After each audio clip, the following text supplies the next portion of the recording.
Resumen imposible. Mati Columbati te ordena las noticias en un país imposible de resumir. Maldita suerte, una mirada crítica de una realidad absurda.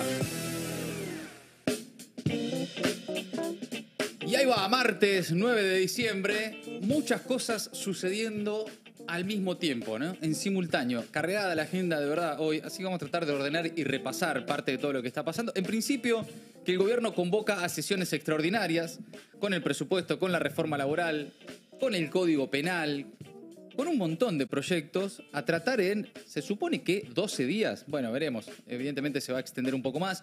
El gobierno va por su reforma laboral, en instantes va a haber una conferencia de prensa en Casa Rosada con Adorni y Sturzenegger para presentar los detalles. Vamos a ver parte de lo que ya se va conociendo a esta hora. También hoy el gobierno anunció una baja de retenciones.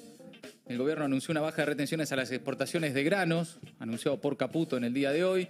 Es también hoy una jornada nacional de protestas contra la reforma laboral. Hay movilizaciones de las organizaciones sociales, tensión en algunos accesos de la ciudad, también paro y movilización de los estatales de ATE. Y arranca una semana cargada en la calle, porque vas a tener este miércoles también en Plaza de Mayo un abrazo colectivo de trabajadores del Garrahan y de los colectivos del Foro Permanente por la Discapacidad que convocan a un abrazo colectivo y velas encendidas mañana a la tarde-noche en Plaza de Mayo. Y el jueves se está armando un gran festival por el Día de los Derechos Humanos en Movimiento. El jueves en Plaza de Mayo, amigos, ahí nos vamos a encontrar.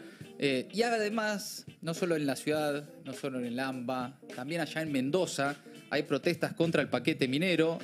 Un proyecto que debería estar por estas horas con algún resultado en el Senado de Mendoza, vamos a estar atentos a eso, pero que le preocupa especialmente al gobierno nacional. Milei salió ayer a la tarde a pedirle a los senadores de Mendoza que aprueben, que apoyen este paquete minero, muy entusiasmado el gobierno con extender eso hacia otras provincias, y es parte de las discusiones que se vienen en el Congreso porque se va a tratar la modificación a la ley de glaciares. Así que otra vez tensión con algún sector de la sociedad mendocina que se estuvo movilizando fuerte en los últimos días. Además, el gobierno dio de baja las convocatorias a todos los proyectos de investigación. A donde vamos directamente no necesitamos ciencia, un descabezamiento total, la motosierra final a la ciencia argentina, así que de eso nos vamos a ocupar también en el transcurso de las noticias y también las últimas novedades en el mundo. Mientras tanto, dejan un like, un comentario y arrancamos a resumir.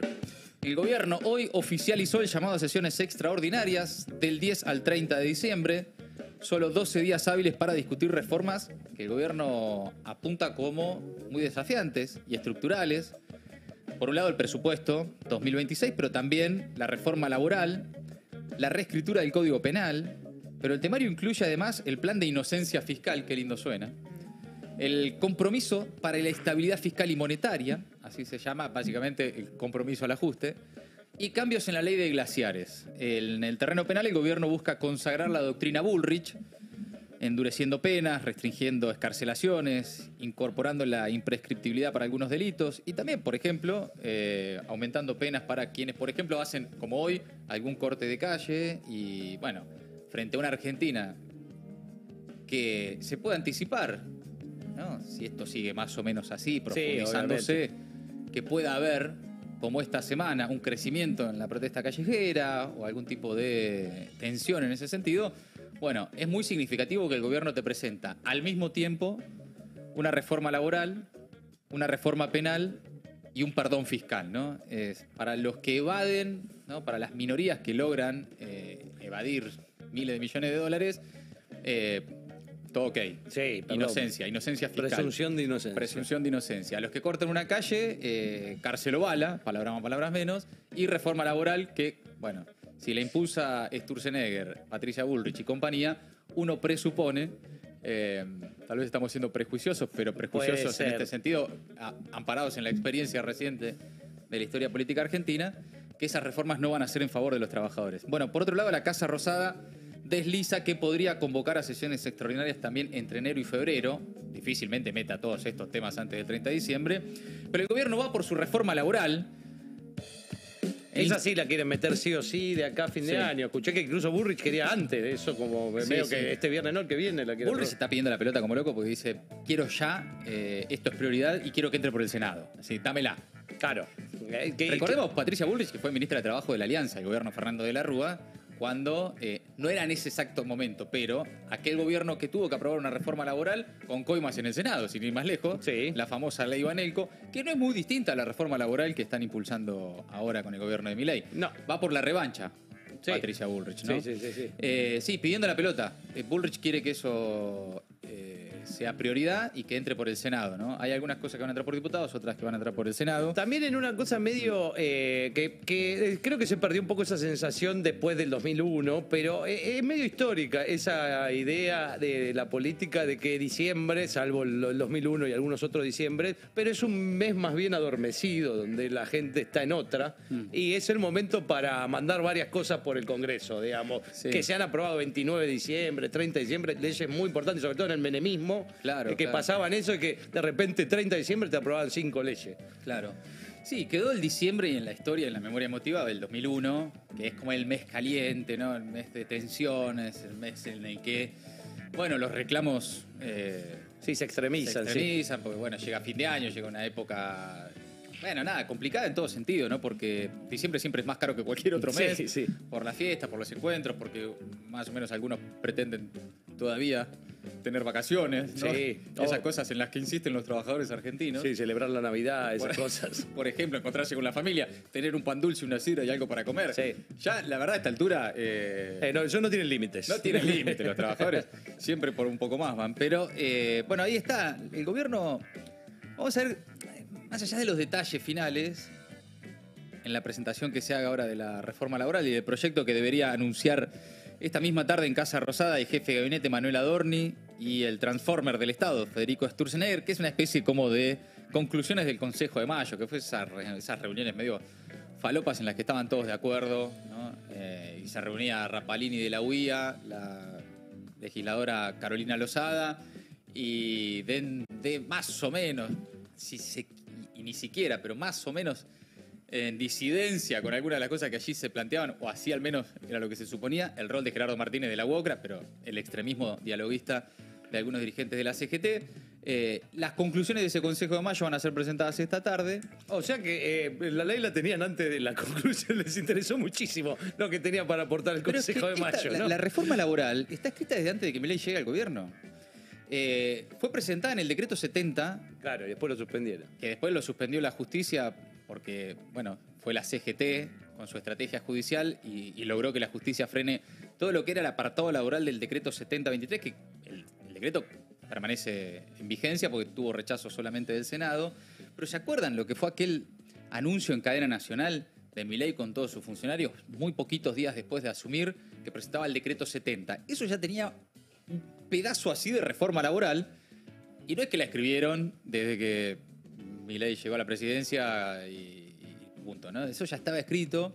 Incluso hay bastantes evidencias de que de la redacción de esas reformas laborales participaron los más grandes estudios de abogados laboralistas de las empresas, ¿no? Entre ellos Funes de Rioja, etcétera, ¿no? Sí. Y es parte de ese mamotreto que Sturzenegger ya tenía listo. Se suponía que para Patricia Bullrich, en caso de que llegara a la presidencia. Claro. Y bueno, y luego dijo, mira, todo esto es para vos, le dijo a Milei. Qué grande. Sí, y si querés tengo más, dice Sturzenegger. Bueno, pará, Federico, para un poco. Estás picarón. Sí, bueno. Desnudo ofrendo mi tesoro, ya sé que tu poesía, ya la sé tu poesía. ¿Cómo es la poesía de Sturzenegger? Eso, me acuerdo de esa parte solo. Desnudo te ofrendo mi tesoro. Como poeta, la verdad... No, excelente. Excelente. Es excelente. Uno puede decir de Sturzenegger muchas cosas como ministro, pero como poeta... Como poeta, por favor. La UNESCO está evaluando, está evaluando sumarlo cuarteto y poesía. Prefiero al Sturzenegger poeta antes que al Sturzenegger redactor de reformas laborales. Sí, ¿no? Eso sí, ahí tenés razón. El Sturzenegger poeta no le hace daño a nadie, en todo caso te genera alguna imagen. Te gustará más, menos, te genera alguna imagen visual medio perversa, qué sé yo. Pero no te destruye un país por eso, digamos. Claro. ¿Tenés algún pasaje poeta de Sturzenegger? Hay que ser valiente para amar.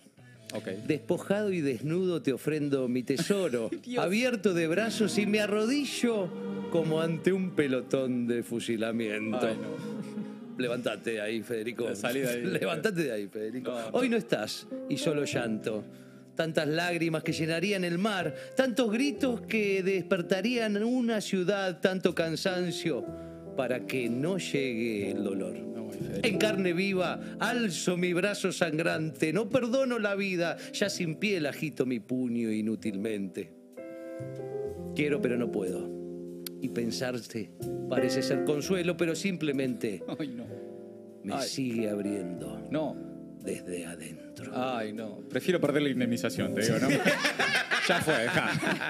Cambiaste de opinión, No, ¿no? dame la instrucción del ministro, que por lo menos sé cómo combatirlo. A ver, comenzó la conferencia de prensa en Casa Rosada. Habla Adorni. Están presentando la reforma laboral. A ver, lo escuchamos un minuto. Que reduzca la presión impositiva, simplifique la vida de los argentinos y promueva el comercio. La rediscusión de la coparticipación federal de impuestos para terminar de poner fin al modelo extorsivo actual que padecen las provincias. El compromiso de las provincias argentinas de avanzar en la explotación de los recursos naturales del país. Una modernización laboral que promueva el trabajo formal. Una reforma previsional que le dé sostenibilidad al sistema y respete a quienes aportaron, y la apertura al comercio internacional de manera que Argentina vuelva a ser protagonista del mercado global. Esos fueron los 10 puntos del Pacto de Mayo. Para traducir en leyes estos puntos, se conformó el Consejo de Mayo, un equipo de trabajo compuesto por representantes de la Confederación General del Trabajo, la Unión Industrial Argentina, de la Cámara de Diputados, de la Cámara de Senadores, del Poder Ejecutivo y de las provincias. Cabe destacar que de los 10 puntos propuestos por el Ejecutivo Nacional en este Pacto de Mayo, se trataron 8 en este Consejo de Mayo, ya que la coparticipación federal requiere la presencia de todos los gobernadores, cosa que claramente no era posible, y el punto de la reforma previsional requiere previamente modificaciones en el esquema laboral, ¿no? Lo que nosotros llamamos la modernización laboral, si no hay modificación en el sistema previsional sostenible que se pueda realizar. Así que esos 2 puntos han quedado afuera: coparticipación y reforma previsional. Quiero agradecer personalmente a las personas que participaron de todo este proceso: Alfredo Cornejo, tantos aquí presentes, menos Gerardo Martínez, que estaba volviendo de Washington y bueno, no ahí le está, permitió entonces. la llegada del vuelo. Por ahora, llegar a introducción. estar hoy El presente. gobierno presenta la reforma laboral, pero está presentando las conclusiones del Consejo de Mayo, y ahí a todos los que participaron, que están presentes, lo que decíamos, Losada, Cornejo, todos de acuerdo. Sí. Ritondo, uno más de acuerdo que el otro. Tenés razón vos. Te digo más, no, pero te agrego a lo que decís, ¿no? Es una especie de Rapalini de la UIA y demás. Fíjate que si el más disonante ahí era Gerardo Martínez de la UOCRA, Sí. lo que habrá sido ese debate, ¿no? Lo que habrá sido ese Consejo de Mayo. Pero bueno, presenta ahora el informe y ahí las reformas, ¿no? Cerrando ahí, especialmente la reforma laboral que el gobierno quiere presentar esta misma tarde, que tendría su ingreso por el Senado, como decíamos, y en ese clima, bueno, la expectativa de conocer la letra chica finalmente de una reforma laboral, que por cierto, y esto ya lo hemos dicho y se ha conversado, ¿hace falta una reforma laboral? Sí, claro, por supuesto. ¿Puede haber una reforma laboral en favor de los trabajadores que incluya derechos, que expanda, que extienda derechos en los trabajadores, que considere las nuevas realidades? Sí, claro. Lo que pasa es que esta reforma laboral la redactó Sturzenegger. La pide Patricia Bullrich, pide la pelota para jugar en el Senado. Es el gobierno de Milei que ya intentó una avanzada contra los derechos de los trabajadores y que te la van a vender como que es para generar puestos de trabajo, para que los informales pasen a la formalidad laboral, etcétera. Te lo van a vender como algo virtuoso, cuando sabemos que ninguna reforma laboral, ni buena ni mala, ni genera ni destruye puestos de trabajo. Lo que destruye puestos de trabajo son los modelos económicos, y es lo que estamos viendo por estos días. Y es el contexto en el que la reforma laboral llega al Congreso, con la desindustrialización a la vista de todos, ¿no? Producto de distintas razones, pero fundamentalmente la caída del consumo, como pocas veces en la historia, a niveles de la pandemia, y la apertura indiscriminada de importaciones que está generando lo que vimos en las últimas semanas.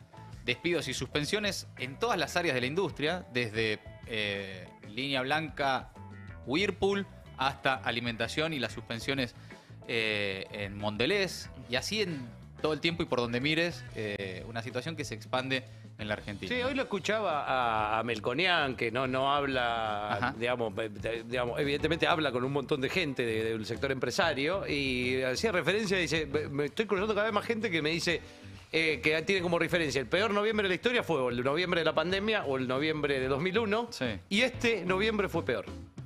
Claro.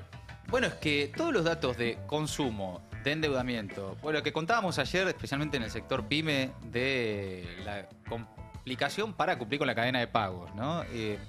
Todo eso es parte de lo que el gobierno cree necesario para llegar a una instancia de, no sé, una economía más sana, sin las distorsiones que provoca el Estado, etcétera, etcétera, ¿no? Esta especie de el río que hay que cruzar para estar bien.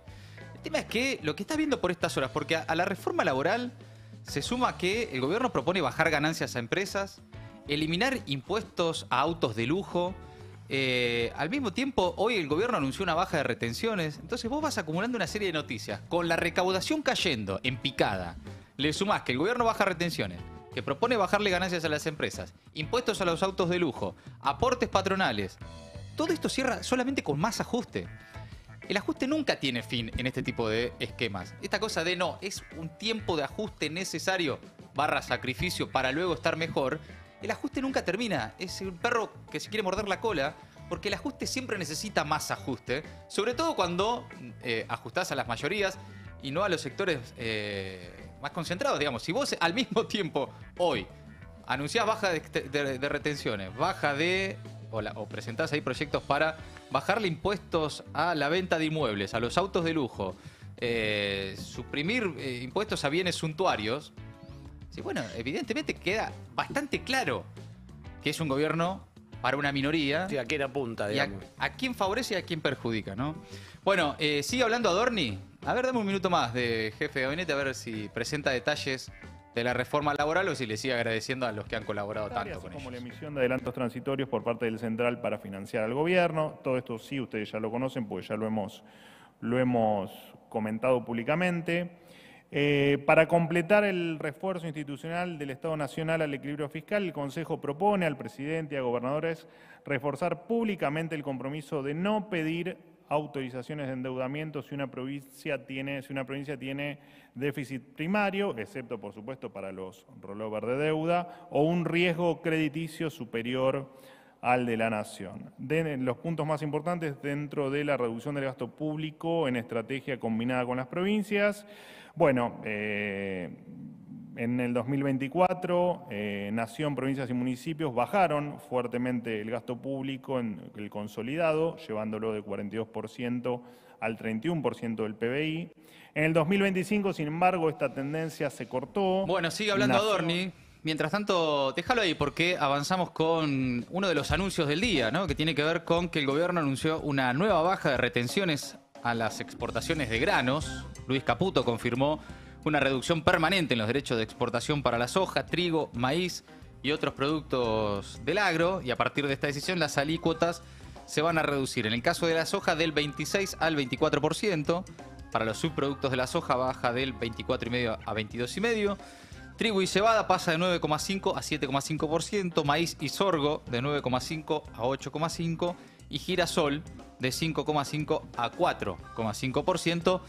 Dice Caputo que esta baja de retenciones busca mejorar la competitividad de la agroindustria, uno de los motores más potentes de la economía argentina, dice, y responsable de cerca del 60% de nuestras exportaciones. De esta manera, reafirmamos nuestra convicción de que el campo argentino seguirá creciendo, generando empleo, impulsando el desarrollo en cada región del país y fortaleciendo la presencia de la Argentina en los mercados del mundo, dice un muy entusiasmado Caputo, que cierra su tuit con las clásicas 3 banderitas argentinas.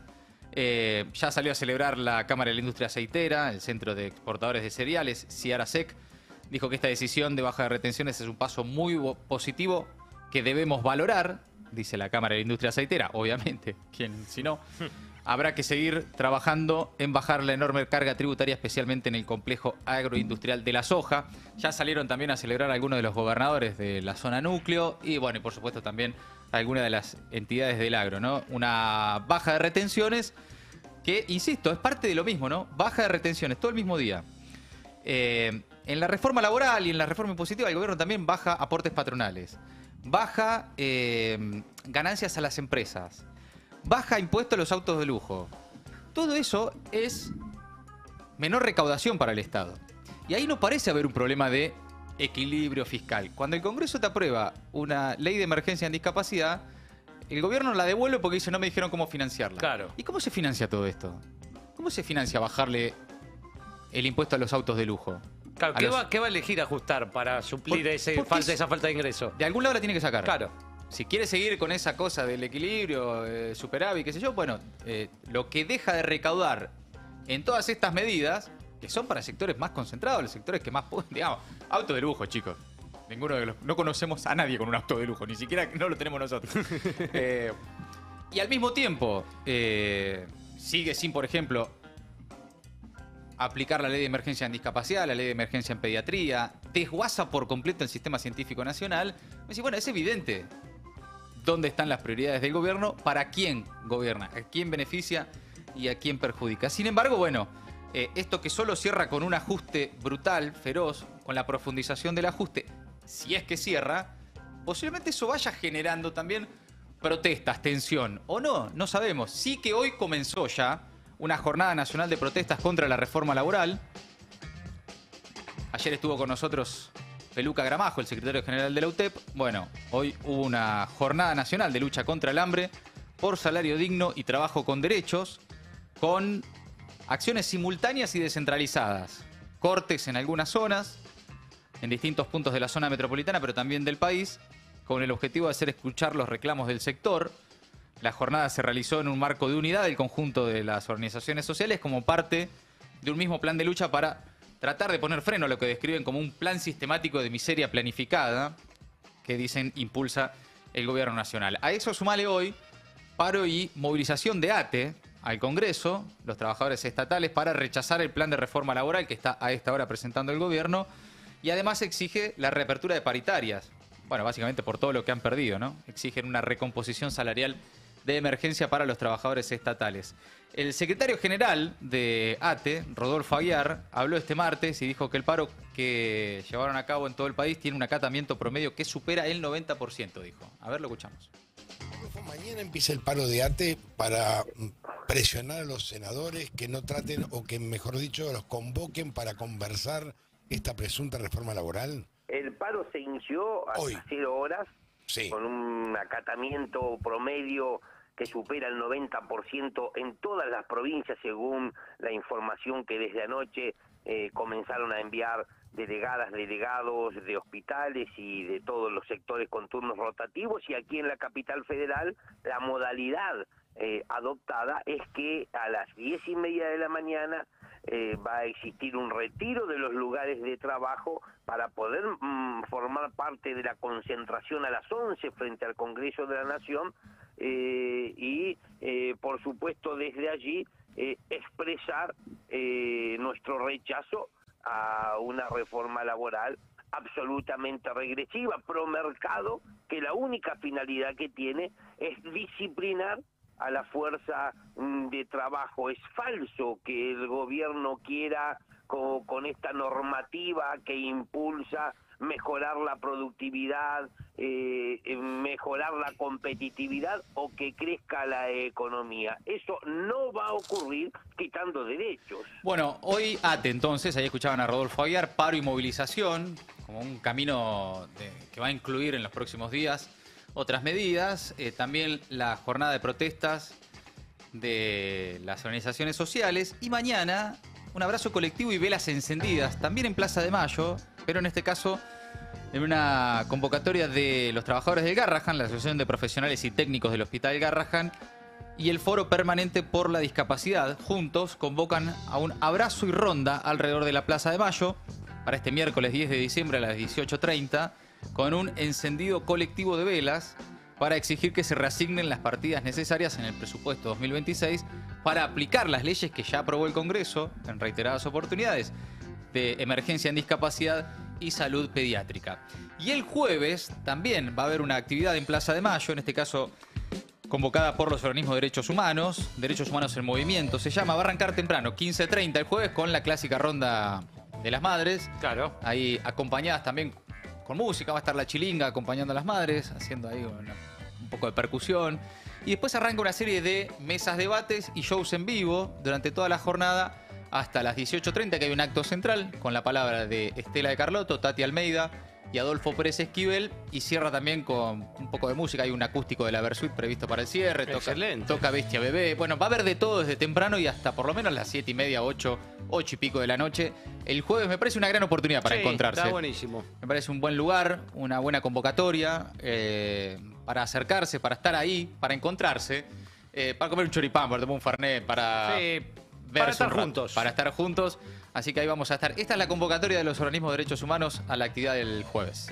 2 años del inicio del gobierno de Javier Milei y Victoria Villarruel, nos encontramos el 11 de diciembre en Plaza de Mayo para defender los derechos humanos y fortalecer la resistencia. Caminemos junto a las madres, las abuelas, las organizaciones sociales, políticas, sindicales, culturales y estudiantiles, para defender a los jubilados, la salud, las universidades, las y los trabajadores, las personas con discapacidad, los feminismos, las víctimas de violencia institucional y la libertad de Cristina, Milagro y de todos los presos políticos. Bestia Bebé, Cabra da Peste, Versuit, jueves 11 de diciembre a partir de las 15:30 horas en Plaza de Mayo. Esa es la convocatoria entonces. Este jueves, Derechos Humanos en Movimiento, convocan abuelas, madres, todos los organismos de derechos humanos a encontrarse este jueves en la plaza. Este 10 de diciembre es el Día Internacional de los Derechos Humanos y el jueves entonces va a ser ahí el encuentro en Plaza de Mayo. Por otro lado, a esta hora también, y desde hace algunos días, en Mendoza hay multitudinarias protestas contra el paquete minero que impulsa el gobierno provincial, pero también el gobierno nacional.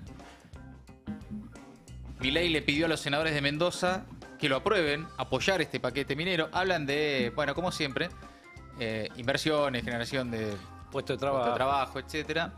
Milei planteó que la minería se sumará al campo y la energía como ejes de crecimiento y vinculó también de alguna forma su mensaje con la previa de su viaje a Oslo por la ceremonia del Nobel de la Paz, María Corina Machado, etcétera. Bueno, habla ahí de que Mendoza es una provincia altamente competitiva, que esta nueva Argentina crecerá de la mano de 3 principales vectores, lo que decíamos, campo, energía y minería. Bueno, nada que no supiéramos, ¿no? Una Argentina primarizada y desindustrializada, primarización de la economía, financiarización, ¿no? Lo que se vio en el último EMAE del INDEC, el índice mensual de actividad económica, más allá de las críticas a ese indicador, que era creciendo la actividad minera y la actividad financiera. En rojo, industria, construcción. Lo que da laburo. Lo que más puestos de trabajo genera, ¿no? Bueno, esto por supuesto que está generando en Mendoza una reacción, ¿no? Estamos hablando de 4 iniciativas mineras impulsadas por el gobierno de Mendoza, por Cornejo, que pueden tener, parece que le dan los números, estamos viendo si ya finalmente el Senado aprobó o no este megaproyecto minero, pero cuenta con los números, Cambia Mendoza, contaría con los votos propios más los del PRO para avanzar en este paquete que también incluye el aval ambiental para otras zonas, como el caso de Malargüe, un fondo de compensación ambiental y un nuevo régimen de regalías. Bueno, en fin, hay protestas multitudinarias en Mendoza desde hace varios días, pero particularmente desde ayer, una masiva caravana contra este proyecto minero que respaldó Milei para la explotación del cobre, fundamentalmente. La movilización fue este lunes en la Plaza del Agua Pura de Uspallata. Vecinos, familias, ciclistas, agrupaciones de todo tipo, socioambientales, se reunieron con banderas y carteles bajo la consigna unificada "El agua de Mendoza no se negocia", algo que ya fue en su momento un conflicto en la provincia. Este tipo de proyectos no habían logrado avanzar. Bueno, fue juntando fuerza, fue juntando número en el Parlamento también, producto de que, más allá del rechazo, del muy impresionante rechazo social que se ve en Mendoza, al mismo tiempo es muy impresionante el respaldo electoral, tanto a Milei como a Cornejo. En la última elección, por ejemplo. Sí. Lo que le permite tener los números en el Congreso provincial para avanzar con esta reforma, ¿no? Sí, está bien que no es lineal, obviamente. No toda la gente que votó por la Libertad Avanza en Mendoza lo votó para apoyar a la minería, pero también tienen un punto, digamos. Escuchaba un diputado recientemente electo de la Libertad Avanza diciendo, esto estaba en mi plataforma, yo hice campaña. Claro. Con esto. Sí, nadie podía ignorar que un triunfo contundente de... sobre todo lo que tiene que ver con la conformación de la Cámara local, ¿no? Sí. Sacó más del 50%, cambia Mendoza, en la fuerza de Cornejo. A nivel nacional, Milei andaba también cerca de los 70 puntos, digamos. Ya en los últimos años, Mendoza es una de las provincias que acompaña fuertemente ahora a Milei, pero en su momento también a Macri. Sí. Bueno, sin embargo, más allá de lo que puede parecer una contradicción, también es cierto que es masiva la protesta en contra de este tipo de paquetes mineros, ¿no? Hay un recorrido de más de 100 kilómetros a lo largo del trayecto que se fue organizando con postas cada 8 kilómetros, con agua, alimentos, zona de descanso, permitiendo que más personas se vayan sumando a esa caminata que hoy llegaba hacia la legislatura. La convocatoria fue abierta con adhesiones confirmadas de asambleas y movimientos sociales de toda la provincia, de la Valle, del Valle de Uco, el este de Mendoza, que realizaron caravanas paralelas para unificar las fuerzas en defensa del agua. Vamos a ver, porque el gobierno de Mendoza está confiado. Cornejo estaba acá recién, ¿no? En La Rosada. Estaba ahí como parte de esa... sí, claro, por el Coso de Mayo. Porque era parte del Consejo de Mayo. El Coso de Mayo, sí. El gobierno de Mendoza dice que en Mendoza sabemos que producir y cuidar el agua pueden ir juntos. Lo demostramos transformando el desierto en una de las potencias vitivinícolas del país. La línea es que países vecinos como Chile hicieron de la minería el motor de sus exportaciones y su principal fuente de crecimiento. Y que ese es el camino de las economías que se animan a desarrollarse con reglas claras, control ambiental y visión de futuro. Dice, en este caso, Natalio Mema, que es el ministro de Gobierno de la provincia de Mendoza, que se puede hacer una minería sostenible dentro de la ley, cuidando el agua y fortaleciendo las instituciones, que no son objetivos opuestos, la base de un desarrollo serio con trabajo y oportunidades reales, ¿no? Dice, basta de mitos que no frenan, es momento de decidir crecer. Viste que está esta cosa, es una falsa antinomia, ¿no? De cuidado del medio ambiente versus explotación de los recursos naturales. Sí, o desarrollo productivo, ¿no? Entonces vos si te opones a este tipo de actividades, estás en contra del desarrollo productivo. Si estás a favor del desarrollo productivo, sos alguien que no le importa absolutamente nada, qué sé yo, el cuidado del medio ambiente, ¿no? Es una falsa antinomia, pero que según las provincias o según los territorios, bueno, a veces esas tensiones... Sí, van cambiando de protagonista. No nos olvidemos del proyecto para hacer la exploración petrolera en frente de Mar del Plata, que era de Axel. Digo, también estaría bueno tener un debate con altura. Es un tiempo muy difícil para lo que estoy pidiendo, pero es un temazo digamos, el de los minerales, el del litio, el del petróleo. Evidentemente, a Argentina se debe una discusión sobre esto. Sí. No, y además, igual ahí también detrás la discusión de siempre, ¿qué modelo de país querés? Claro. Por lo general, gobiernos como el de Milei, el de Cornejo y demás, impulsan una economía primarizada, absolutamente primarizada, que no incluye de ninguna manera que eso suceda a la par de un desarrollo productivo real. Claro. Sí, agregarle un valor a esa materia prima. Entonces, es exportación de minerales o agro, o petróleo. Una Argentina que le ofrece bienes al mundo y que importa todo lo hecho, ¿no? Sí. Eso ya lo vimos en la Argentina, no hay ninguna novedad en ese sentido. Debates pendientes, como decía Geri, que me parece se vienen haciendo muy acuciantes, dada la política exterior de Estados Unidos. Claro. Que está en una carrera desenfrenada, no es el único país, ¿no? Pero digo, hablando de quien viene pisando con mucha fuerza en la región, que está llevando adelante una carrera desenfrenada de acceso a los recursos. Incluso poniendo la cuestión de los recursos como parte de acuerdos o supuestos acuerdos de paz que está cerrando en el mundo. O sea, digo, son discusiones que siempre... se hicieron necesarias, pero que ahora me parece tienen otro color todavía, ¿no? A ver, noticia de último momento, está pasando en línea con este tema. Confirmado, se aprobó San Jorge y quedó habilitada su explotación por primera vez desde la sanción de la ley 7722. Se aprueba un proyecto de explotación de minería metalífera en Mendoza. El gobierno contó también con el apoyo de un sector del peronismo. El proyecto minero San Jorge acaba de obtener la aprobación definitiva. Ya tenía media sanción de diputados, ahora del Senado. Y vamos a ir a Mendoza porque ahí en el lugar, afuera en la legislatura, está Itatí Brida, que es vecina integrante de la Asamblea de Uspallata. Está en la puerta de la legislatura. Itatí, Mati Colombati en el Destape te saluda. ¿Cómo estás? Buenas tardes. Hola, ¿qué tal? Buenas tardes. Bueno, ¿cómo recibieron la noticia? Matías, mira, te cuento que estamos acá en movilización, estamos en la legislatura, pero nos esperó una legislatura totalmente vallada, entonces en este momento nos estamos todos movilizando para hacer una marcha acá en la ciudad de Mendoza. Bueno, se acaba de aprobar, la legislatura aprobó el proyecto, primera explotación de cobre en la Argentina. ¿Cómo toman esta noticia?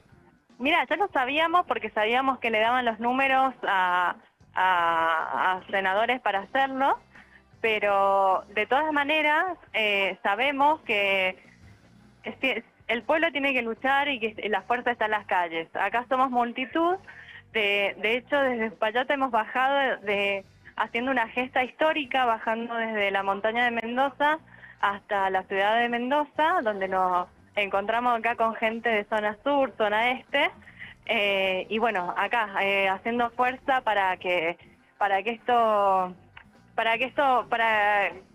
en realidad sabíamos que iba a salir, pero bueno, entendemos y queremos dar el mensaje claro de que no tienen licencia social y venimos a demostrarle eso, que están votando y decidiendo algo que el pueblo no quiere. Y Tati, cuando se habla de del respaldo social a este tipo de proyectos, ¿cómo juega eso con el respaldo electoral que ha tenido el gobierno mendocino y el gobierno nacional también en la provincia de Mendoza? ¿Hay alguna contradicción o no necesariamente es lineal ese diagnóstico?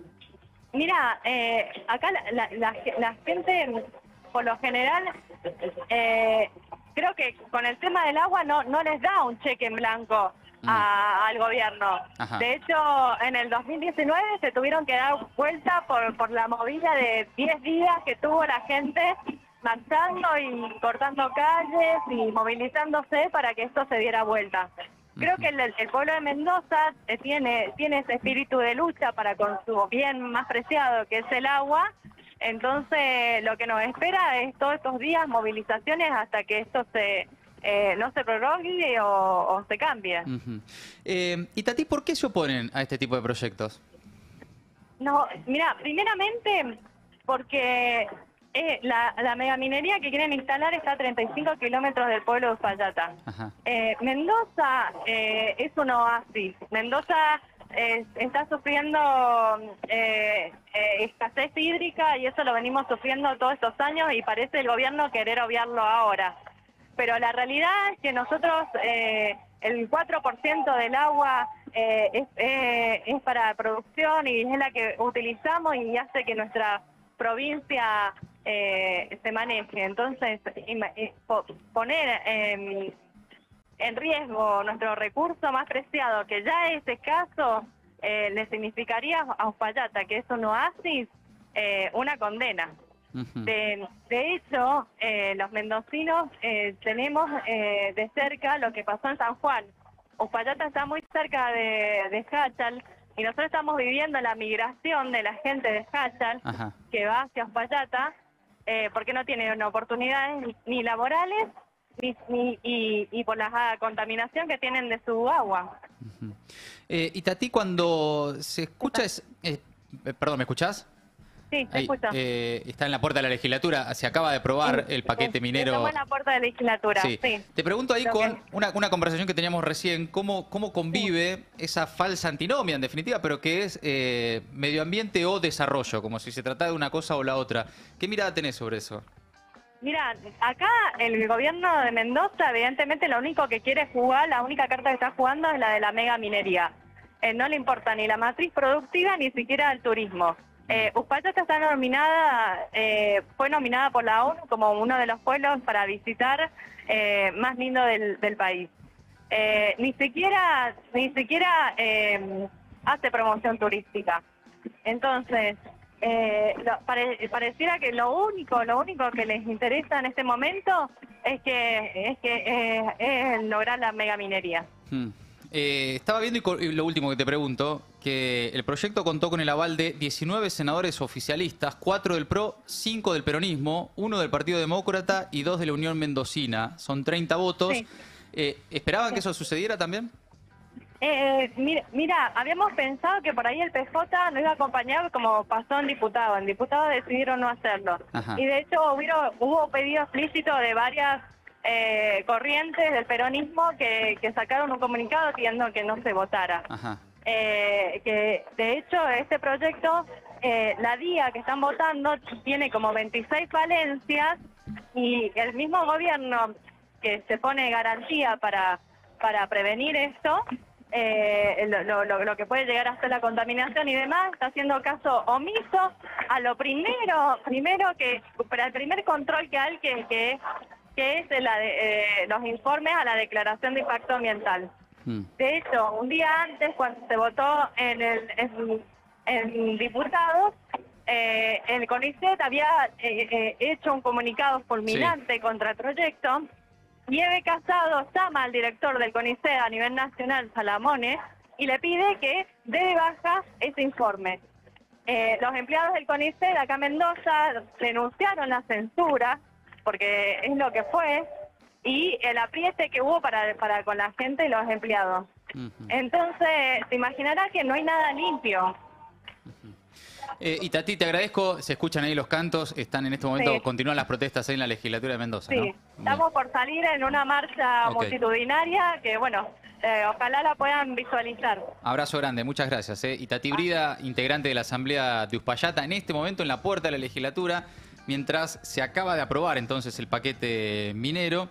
Es mucho más complejo que, qué se vota, ¿no? ¿Qué vota la gente? Porque ya obviamente me imagino, ni siquiera lo veo, pero me imagino muchos comentarios de jódanse por votar a Milei o jódanse por votar a Cornejo. Yo recién le preguntaba que además del oficialismo también votó parte del peronismo en el Senado de Mendoza a favor de estos proyectos. Y yo me imagino que muchos de los que votaron peronismo tampoco estaban de acuerdo en que este tipo de proyectos se aprueben. Sin embargo, 5 senadores peronistas acompañaron el proyecto. No es tan lineal. No es jodete por cómo votás. Porque a veces vos votás una cosa y después, en el Congreso pasa otra. No es tan directa la relación de yo voto tal cosa, estoy a favor de tal otra, como si se tratara de un diagnóstico, un análisis cerrado de esa forma. Porque si no, ¿qué pasa con los que en Mendoza votaron peronismo? Y ahora por ahí no estaban a favor de estos proyectos. Y tienen 5 de sus senadores votando a favor con el gobierno de Mendoza. Seguro. Es bastante más complejo, ¿no? Seguro, y no hay ninguna fuerza, digo, qué sé yo, hay ejemplos de otras provincias, está bien que, bueno, el caso de Jalil de Catamarca no es particularmente el más opositor a Milei, digamos, pero Catamarca es una provincia que viene gobernada por el peronismo hace muchos años y tiene sus explotaciones mineras, La Rioja también tiene sus explotaciones mineras, digamos, no es tan lineal, nada. No, y no todas las explotaciones mineras son iguales. Tal vez eso es mucho más para pensarlo en profundidad, pero en principio, ¿no? Al ver cómo se votó en la legislatura mendocina, te das cuenta que no es tan directo esto de te jodés según a quién votás, ¿no? Porque a veces vos votás una cosa y después los legisladores votan otra. Y si te jodés, se joden todos. Y también. si te jodés, se joden todos, en definitiva. Bien, por último, Milei viaja a Noruega para apoyar el Nobel de la Paz a Corina Machado, esto que nos venía contando Ori en los últimos días. Va a participar ahí, mirá qué lindo flyer, María Corina Machado al Nobel y los presidentes, todos juntos. ¿Quién es? ¿Alfredo Chabrán es el? No, señor. Exacto. Parece. Estaba vivo.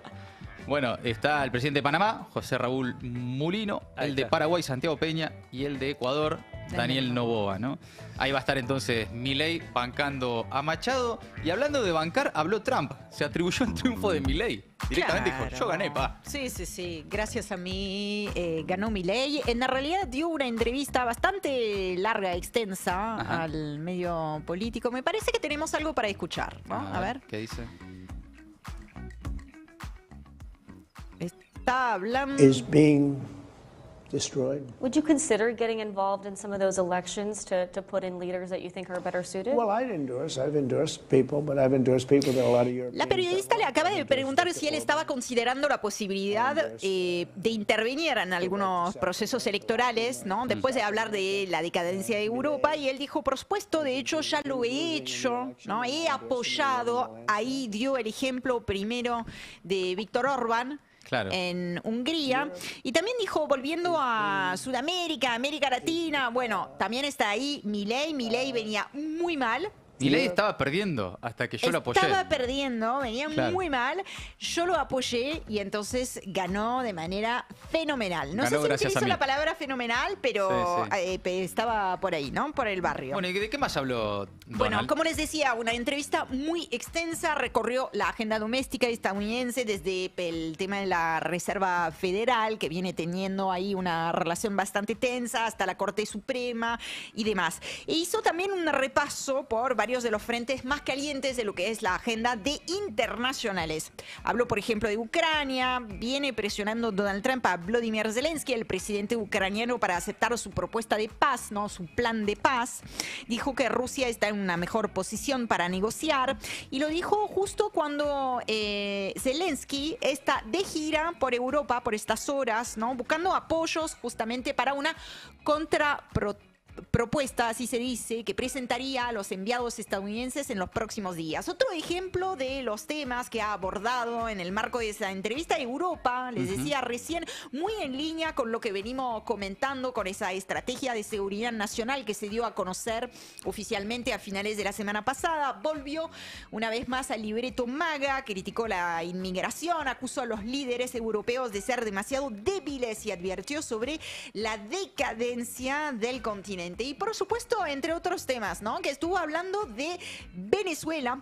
Afirmó en este caso que el presidente venezolano Nicolás Maduro envió criminales a Estados Unidos. Eso es parte de su retórica, es bastante habitual. También dijo que sus días están contados. Bueno, ya sabemos porque lo venimos comentando casi a diario, ¿no? Pero un día una cosa, otro día otra cosa, y se va armando un escenario de muchísima presión que hace posible una eventual intervención militar en suelo venezolano. No garantiza, no nos da a conocer con seguridad cuál va a ser el próximo paso estadounidense en Venezuela, pero obviamente plantea un escenario que es muy preocupante. En ese marco justamente no descartó llevar, sigo hablando de la misma entrevista, ¿no? Y de esa entrevista estamos compartiendo imágenes. En ese marco no descartó llevar a México y a Colombia al mismo terreno de amenazas operativas que viene ensayando desde hace ya varias semanas, si no meses, con Venezuela. Cuando le preguntaron si consideraría algo similar con ambos países, ¿no? Con México y Colombia, respondió, claro que sí. También le preguntaron por qué indultó a Juan Orlando Hernández, también una noticia que hemos comentado en otro momento, el expresidente hondureño condenado por narcotráfico. Porque claro, uno se puede, es legítima la pregunta, ¿no? Si de lucha contra el narcotráfico se trata, ¿por qué haber liberado a Juan Orlando Hernández? Bueno, Trump dijo que prácticamente no lo conoce, que sabía muy poco de él, que Honduras es un país que lidia con drogas, como probablemente todos, y que a Hernández, por ser presidente, le dieron 45 años de prisión. Que personas muy buenas que están luchando por Honduras, andá a saber lo que esto significa, ¿no? Le pidieron que lo indultara y que él aceptó. Cuando la periodista le señaló que eso podía enviar eventualmente un mensaje equivocado a los narcotraficantes, Trump lo negó de plano. Bueno, esto no sería la opinión, por ejemplo, de la Fiscalía de Honduras, que acaba de ordenar la captura internacional del expresidente hondureño, que ya recobró la libertad después del indulto del que se benefició.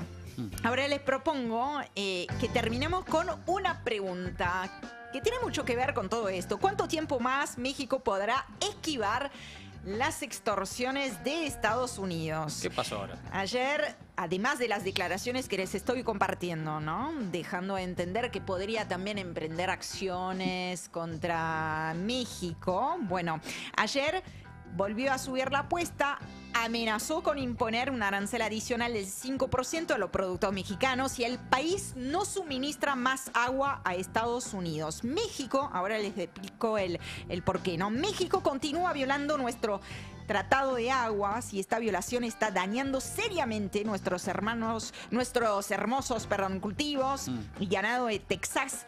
México tiene la obligación de solucionar esto ahora, dijo Donald Trump. En realidad lo escribió, pues mucho de su política internacional se derrime en X. La referencia es a un acuerdo de los años 40 que obliga a México a enviar a Estados Unidos una gran cantidad de agua del río Bravo, que es esa frontera natural de la que hemos hablado muchas veces cuando los inmigrantes, las personas migrantes tratan de cruzar desde México hacia Estados Unidos, ¿no?